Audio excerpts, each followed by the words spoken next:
the president. So why do you insist on becoming the president of Nigeria? Well, first of all, let me start from a private perspective. I have many kids, children. I brought them up well, sent them to the best schools, both within Nigeria and outside.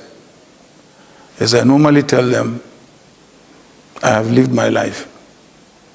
But if I should bring them all back home, what kind of a country am I going to live for them? I think this thinking that I have is a thinking behind every parent in this country. What kind of a country am I going to live for my kids? Is it a better country than I found it or not? This is one of the reasons behind my perseverance, to run for the office of this country. Not only for my kids, but for the future generation of this country, everybody's kids. The message I have for Nigerians at this point in time: vote out the APC. Compare our records. Nigerians have absolutely no reason to vote for APC. Well, there are multiple candidates this time around. Let us be realistic. Where is labor in this country? Where is the structure? Where is labor? No single member of local government, no state assembly, no House of Representatives, no Senate, no governor, no local government chairman, no nothing. Fine, they are starting. It's not bad to start. But you cannot start and at the same time be at the top. But it seems to be popular among the youth. Okay, let the youth vote for them. It's their right. Are you sure that you're going to win? You have a chance of winning? This time around, I think I'm giving it my best shot and my all in all. And I'm confident. So what happens if you lose?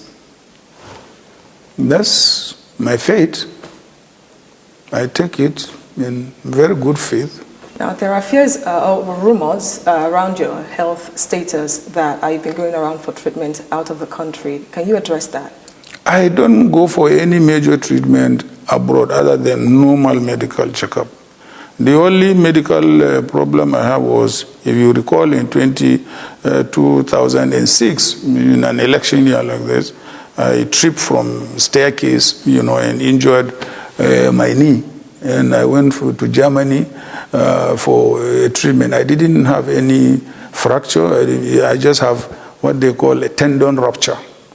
And then the tendon was brought back and sewed. That's the only sickness I have. And if the electoral authority says we should produce our medical report, I'm ready to produce my medical report.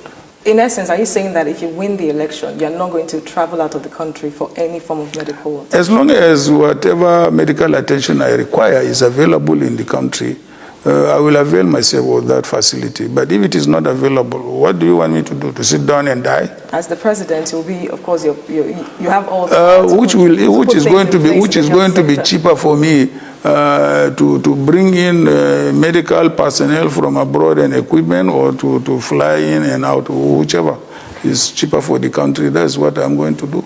The APC wants you disqualified, and this is, of course, based on a leaked audio alleging that it was your voice admitting to some corrupt practices. What can you say about that? Well, all what I know, all corrupt practices or corrupt allegations against me have been investigated in this country more than anybody else, and nothing was found against me. Well, this is a new audio. Was that your voice or not? And that audio has disclosed nothing new. It's not your voice? Nothing new. All the regions in Nigeria are facing one security challenge or the other. There is insurgency, banditry, farmer-elder clashes. I can go on and on. So what plans do you have when it comes to security if you win the election? Well, there are a number of approaches we have designed as a party and also as a presidential candidate.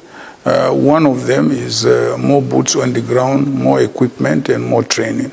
The second aspect of that is also to consider creating state police where necessary, and so that you can have more levels of policing at various levels, at the state level, at the local government level, at the federal level.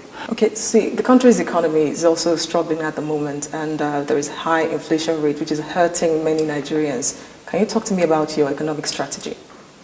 Well, we have said that one of our major economic plan is how do we get, massive private sector involvement in our economy. In other words, getting the private sector really to come in and pump as much investment as possible by giving them a lot of incentives. And of course, the second aspect of it is to make sure that we devolve, more powers to the states and also the local government by reducing, the size of the federal government. Every investor wants a secure environment. That's why, in my 5-point program, you will see that security is topmost. First of all, we must make sure that we restore security.